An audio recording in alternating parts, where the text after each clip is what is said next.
Good morning. Welcome to Up to the Minute. It's the hashtag Finally Friday edition, the edition right before spring break. Glad you're here with us. Hope you have a great spring break. We won't be on the air next week because we're all off, all of our HCC community. So we will talk more about that later in the show. But thanks for being here today. We have got a great show lined up for you. In fact, we've got some special guests, both from our Goldman Sachs program and from HCCTV. We'll get more into that in a second. But thanks to those of you watching us on Facebook and YouTube, you can catch the rebroadcast of all of our shows on HCCTV. And you can also find us in social media. Of course, my co-host this morning, Mr. Frank Cooper in the house, joining me this morning. Frank, how are you? Good morning, boss man. I'm doing good. How about yourself?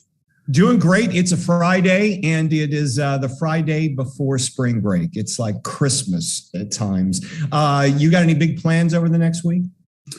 Oh, man, I'm going to sleep like an angel. I'm going to sleep. Get some workouts in and, just hang out. Enjoy the time off. How about yourself?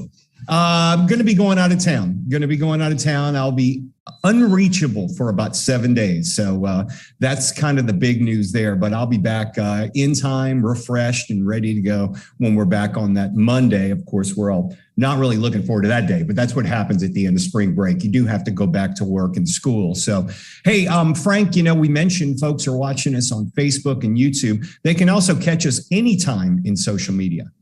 Absolutely. So HCC District Facebook page is where we're at for our live Facebook episode feeds, as well as YouTube. If you search Houston Community College Up to the Minute, all of our episodes, and we live stream on there as well. We're also on Twitter and LinkedIn too. And then on HCTV at noon, 5, and now 10 p.m. Monday through Fridays. So, yes. Three times a day. So Frank, we'll talk a little sports later. Maybe you got some highlights you want to talk about, some picks for conferences, because the conference championships are coming up. Then we got March Madness right around the corner too. So you'll be also interviewing this next guest. Greg Williams is the owner of Honesty Construction Group, and he's also a Goldman Sachs 10,000 Small Businesses grad. Greg, good to see you. Hey, how's it going? Good morning. It's good to see you. Yeah, thanks for being here this morning. We're looking forward to hearing all about your story and your company as well. So stick around. We'll be with you in about 10 minutes. All right, we're going to kick things off. You may not know the next two. You may know one of them, but they play a big role at HCCTV, a big role behind the scenes.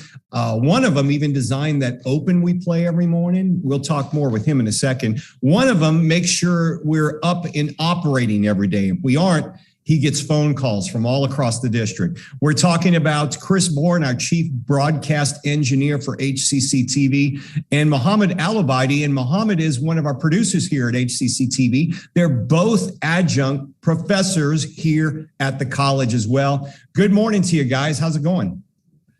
Good morning, Todd. It's going great. Yep. Mohamad, how are you? Good morning, Todd. Thank you for having us today. Yeah, thanks for being here. So, Chris, we'll get started with you because you're used to being placed on the hot seat. People don't understand, but keeping the TV station running 24/7, 365 days a year, and also making sure like our online operations are up and running, that's kind of a full-time job outside of your normal duties, isn't it? Well, it takes a lot of effort, and not to pander to my boss. By the way, this is the way I like to start most days, being interviewed in a public forum by my boss. Yeah, but it does help to have the support of people that understand our business and know what it takes to do what we do and the technical effort that's required to make things work properly. So it's not just me, it's a lot of support. And of course, The taxpayers' dollars are what fund all of this stuff. Yeah, and we make sure it's running all the time. So let's talk about your adjunct, because you are an adjunct here at HCC. How long have you been doing that? Well, I don't know exactly, but it's been at least 10 years. Okay. And I've always taught since I was in college. I taught adult education when I was in college. And then when I came to HCC, they asked me to start teaching. And pretty much most of the time that I've been at HCC, and I've been here 16 plus years, 17 years. quite some time. So let's talk about, you teach a class called Advanced Editing. Maybe you can tell us what that's all about, an explanation of what goes into it. Advanced film and video editing. And like I said, with, your support, we have some really good support in our program too. Our program coordinator, Jenny Waldo's really good. And Michael Cohen's in charge of the whole program. So we really have good support. We have a lot of professionals, just like we do at HCCTV, people that have done the work, worked in the business. So advanced film and video editing basically is something that gives the students the tools needed to meet the opportunities of today's marketplace. With the explosion of all the platforms like Netflix and Hulu and social media, a lot of video needs to be edited, and not just movies. It's content that's on the web, and in business, it's a lot of business communication that needs to be done for presentations as well as outward-facing websites. And so there's definitely a lot of opportunities there. And people think because they own a smartphone that it's a real easy process to take a video that you shoot and make it into a TV show or a movie or a presentation. And it's a little bit more difficult than that. And that's what we talk about in advanced editing. And Mohamad, I want to bring you into the conversation because you're an editor as well, along with our many other duties that you handle here at HCCTV. You're a producer. And tell us about, when you shoot something, when you record video, you can't just process it into the editing. You have to do something called color correction, and you're real big about that. Is that one of the things that you work with your students on? Yes, definitely. Nowadays, you cannot just have a plain video that you just shot, and you need to do a lot of color correction. You think about how to create like elements, like motion graphics elements, to add it to that video to have like a better look and also add value to that video. As Chris said, there are lots of demand for video content. If you go to the gas station, you see a screen. If you want to order a food, you see a big screen has a video and graphics in it. So there's like a huge demand for those graphics and elements to have like better videos and better quality. And we did mention the Open you see here for Up to the Minute. Mohamad edited that, and you also a big role you play is you do a lot of our animation as well, and that's something you've kind of taken on yourself and become somewhat of an expert at it. How long does it take an average student to learn how to do not just color correction but get into animation? Well, animation has different levels and different techniques. I try during my class with my students share the project that I work with the HCC to like HCC programs, HCC events, and that way they can see the process and the tools, how to use the tools. There is always like a shortcut to use that tool better than doing the 3 steps. That's what I try to teach them. And also it takes like about 1 year to master the software and get like a good hands-on with practice, daily practice. A lot of practice. And Chris, I know both of you guys work in editing, but you've got an interesting editing story you wanted to tell involving the movie Jaws, which most of us have seen. Yeah, and it's an interesting thing. There's a book we use in our class called In the Blink of an Eye. And, that's a pretty quick moment, how much time it takes for you to blink. But those are the little nuances that are so important in making a good edit of a movie or video. Literally a portion of a second make a big difference in how something looks in a finished product. So the story is there was a wonderful editor, Verna Fields, that worked with Steven Spielberg on Jaws. And Steven Spielberg had been out in the water for a week in the middle of summer, sunshine, and with this animated shark, and doing all these recordings for the movie action scenes with the shark. Right. And Verna basically told him 10 seconds is all that works. It doesn't work. 11 seconds doesn't work. And he's like, but I was out there for days on end getting this film, shot. Yeah, she said 10 seconds is all that works. If it's any more, it doesn't look real. And they argued about it. And finally he let her have her way, and has told this story since about how she was right, that a brief shot was all that worked. And so, in the blink of an eye is such a great concept to think about in editing. But most people don't understand the depth and the nuances that go into making a final product. In the beginning, when film started, everything was just one continuous shot. Yeah. And people thought, you know what, this isn't going to last very long, because I can go out and look at a cow in the field or go look at a streetcar on the street. But it was editing, it was cutting the video or the film at that time that made the difference, that gave us the ability to do parallel stories going back and forth between the film, doing reflective edits that showed like the meanwhile. You might see somebody, climbing a ladder to a burning building. But then you could see inside the building by using cuts. And so there are a lot of things that are the subtle nuances that people, if we do our job properly as editors, you don't notice a lot of this stuff. So it appears to be easy for the casual observer when they see a final TV show or a film. But there's a lot of stuff going on. Yeah, I mean, the thing about Jaws, the movie, was the anticipation of the shark, seeing things through the shark's eyes. Seeing the shark was just a bonus, and I guess it wasn't on the camera on screen anymore in 10 seconds. Mohamad, we're running out of time, but real quickly, you've been working on a brand new open for Up to the Minute, and we're going to be showing that, debuting it right after spring break, right? That's right, Todd. I'm creating a new look for the show, and also the new graphics for the show, new lower third. So we start fresh with after the break with the new look of the show. I hope you guys like it and enjoy it. All right, Mohamad, we're looking forward to that. Gentlemen, enjoy your spring break. Well deserved. I know both of you work very hard, and we appreciate you being here this morning.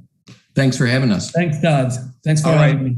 Thank y'all. Okay, I'm going to turn things over to Frank. And Frank, you've got a graduate of our Goldman Sachs 10,000 Small Businesses program. I'm going to go ahead and turn things over to you, Frank. Absolutely, Todd. We have Greg Williams today, ladies and gentlemen, owner of Honesty Construction Group and Goldman Sachs 10,000 Small Businesses grad. How you doing today, Greg? Hey, man. How's it going? I'm doing great, man. Thanks for joining us today. Greg, so for some background, Honesty is a general contractor specializing in new construction, remodel, renovation, and demolition in the greater Houston area. Can you tell me more about that? Yeah, sure, man. We do a lot of select residential projects. We do a lot of commercial and government work, contracts with the city of Houston. It's fun to do it. It's what I've always wanted to do. Went to school for it, and I get to do it every day.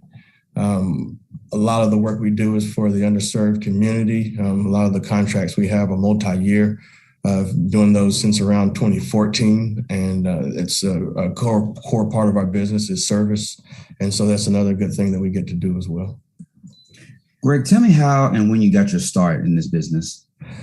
We started this company in 2008. I went to University of Houston, graduated in 2005, construction management, civil technology. I started off doing schools with Jacob Engineering. I enjoyed it. Hurricane Ike came, and for whatever reason, I decided to start my own business. Honesty came from one of the facilities managers at the district we were working at. Said, Greg, we just had one honest contractor that would give us a true bid, and not change on us all the time. And it just kind of made a spark, I guess, because I'd always wanted to. That's what we came to Houston, for. But I, hesitant at first, but that was encouraging to hear. The district was one of our first clients, and we're here now. So, honestly, you decided to expand your network after dealing with some slow-paying clients. Can you explain that some more? Yeah. So we were growing. Everything's going good. We're getting new contracts, and so I'm thinking, 30 days means 30 days, not 30 days after they come and review it 2 weeks later, and actual 45 days while it's processed, and so. That happened not once, not twice, but 3 times in a row on some larger size jobs that we weren't, used to covering. And so it really hurt us in regards to being able to grow, to do for future projects. I had to use some personal financing to take care of it. And, we got paid back and everything was in terms. But to me, I was just naive. I didn't know. Didn't have a true network of folks that I could go to and learn these things from ahead of time. So, with that bump and bruise, it made me, realize we needed better and stronger banking relationships. And so that came from networking and finding folks and seeing who comes to these events. And we got hooked up with Cadence Bank. They issued us a line of credit. I had been with a different bank since 2008, and they weren't available and able to work with us like they were. That just comes from being around, man. Like, they hadn't seen any work that we've done. It's just from talking to them, going through Goldman Sachs and having our financials together. So we have on tap our balance sheets, our profit and loss statements, all of our taxes already ready to send to them. That makes a difference. Greg, talk about the importance of, I'm an introvert myself, but as an entrepreneur, talk about the importance of like harboring these relationships with bankers and partners and people in this world of business. The value is people will work with who they know first, right? Not saying with a competitive sealed proposal, they'll pick their friends. That's not what I'm saying. What I'm saying is they're going to work with who they know, right? And so not just from a business relationship, but a business personal relationship with these people. You see them at the events and they'll put their arm around you or shake your hand or, fist pump in this era now, right? We were at a NAMAC event just yesterday, a really good event. We'll talk about NAMAC later, National Association of Minority Contractors, but a lot of these larger firms and a lot of these banks and a lot of these municipalities are all there. We all go to the same events. The HCC Expo was on the 8th, correct? And a lot of the same vendors were there. They'll get used to seeing you. And this is me saying this 3-4 years later, right? But it's intimidating at first. It really is. Walk in a room, not knowing anyone.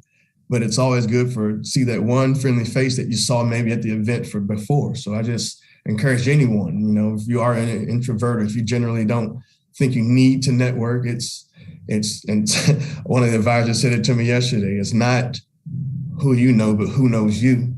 That's really going to carry you the rest of that way. Let them do that legwork for you. Let them sell your product for you. And you have to be good enough in your craft to back that up for them so that it, doesn't fall on deaf ears next time. I feel like that's a life lesson that a lot of young businessmen and businesswomen need to know, that you can't just wait for opportunities to come to you. You got to make these opportunities happen for yourself and expand on your network. So that's really great advice, Greg. You have a motto that you always tell yourself and tell people. Tell us about that motto that you have. I like to say that I'll always suit up and show up. All right. It's not so much the flash of a dress or specifically or technically a suit. But what I mean is get up and get out and get to these events. All right.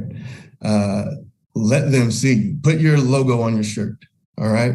Let them see your name. Let them understand who you are. The work will always be there, right? It's going to be there. In this industry, they're always going to need something to be fixed and something to be repaired and something new to be built, all right? If you want to be in that group of folks ahead of time and you want to be in that group of folks while it's going on, to show your work, to show your value to them. And that's beyond the bid. That's beyond, I can do it cheaper, I can do it faster, right? It's a relationship. Suit up and show up. Give them your best. Polish yourself up. Get these capability statements made on hard stock, not printed paper. I was just going to go print out my capability statement on regular paper, and the folks I have doing my marketing, B2G, Victory, no, Greg, we've got card stock. I'll have it there for you. Get that kind of relationship. Get out of your own way sometimes. That goes to the micromanagement conversation. Maybe we can have it another time. Absolutely, absolutely. You say there are some trusted advisors that everyone needs. Who are they, for example? Well, first, I would say you need your banking relationship. We talked about that a second ago, right? Being able to have someone I can call my banker right now. I need a letter from you guys stating this, or I need to extend this line of credit. What do I need to send you? I don't have to get in line necessarily. All right, I already have that relationship established with them. They can help me. Okay. You're always going to need a CPA and bookkeeping. Okay. It's good to know QuickBooks. It's good to know these numbers. It's also better to have someone that does it for a living, take care of it for you so you can work on the rest of your business, okay? Unless that's your business, right? You leave it to the professionals, as they say, but you still want to understand your money, right? You understand what a balance sheet means. You understand why it has to equal, right? Another thing I learned while in Goldman Sachs.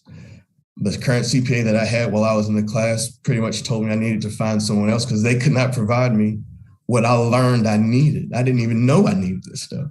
And because of that, immediately when the PPP loans were available and I'm first line and we get in the first round of it because I already had this info on tap, bang, right there to them, right? So that's the importance of those things. An attorney, okay? We won a TIPS contract maybe about a month ago, okay? Normally I'd read through it. Great, I've been trying to get this, JOC contract. All right, sign me up. I know it's okay. There's no way that send it to our attorney, a construction attorney, specifically for your industry. It'd be very important, all right? He redlined about 3 or 4 lines that took out an infinite amount of liability. One of the line items, I won't be too specific about it, but it left it up to discretion as to fault, right?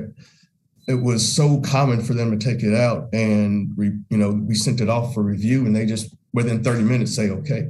But that, just imagine, right? The implications of not really understanding that legal jargon. So yes, I understand it. I get it now. Leave it to the professionals, right? And it's easy to say if you got revenue, but I've been there when the next check has to go towards everything that we've got. It's just a part of growing, right? Make room for it. It's necessary. Small business advocates, joining in industry organizations, your back office support. You don't have to do all of everything. There's the micromanagement I'm talking about, okay? While you're out networking, while you're out making these small business relationships and working with the SBA and SCORE and all these, going to, again, suiting up and showing up. Go to some of these random 8A certifications. You might not want it yet, but check it out because somebody there does. And you might meet that next sub that you wanted to work with, or you might, I still work with folks we met 3-4 years ago, has nothing to do with the job we were looking at. We met and started working on something totally different. And that's a forged relationship. You want a relationship, not just, advocate or not advocates, but associates, with work or your same skill sets, or that's what I'm thinking. So those are the main lines of folks you need with. Greg, thank you so much, man, for your time. That really means a lot for, especially for everybody who are trying to get in the world of entrepreneurship. Thank you, Greg Williams, owner of Honesty Construction Group and Goldman Sachs 10,000 Small Businesses grad. We'll have your info in our post right after the show. Thank you again, sir. Thank you. All right, very inspirational. Thanks, Greg. We've got a few announcements before we get to a little sports news. Diversity, Equity, Inclusion Professional Development Training and Certificate Program Series is continuing. That is happening morning session, 9 a.m. to noon, Monday, March 21st, when we return. The topic is LGBTQIA plus safe zone. And then there's another one that's happening in afternoon session, Thursday, March 24th, 1:30 to 4:30 p.m. We'll have some information in our show after we're over in our post. All right, let's skip down, Frank, because I want to talk about spring break is next week. We are off the air with Up to the Minute because we're all on spring breaks. Keep that in mind. Have a good, safe spring break. And the main thing is, Frank, summer registration is open right now, and there's some dates for the fall they need to keep in mind. Absolutely. So most notably, April 11th is everyone can check out the schedule. It'll be available to everybody. April 18th, priority registration for vets and Eagle Promise program members. April 25th, everyone can register. So get ready, please. The website is hccs.edu/now. That's right. You can apply today. Make sure you do that. Okay, let's get into a little sports talk. First things first, March Madness is on the way. Houston Cougars, they had a smoking season, but the end of the season, they were not that hot. I went to see them one time at the location, the Fertitta Center, and they lost to Memphis. Then the last game of the year, Frank, they lost to Memphis again. They play Memphis. Well, they may play them in the tournament. What are your thoughts there? It's a big matchup for them because Memphis is very long, very athletic.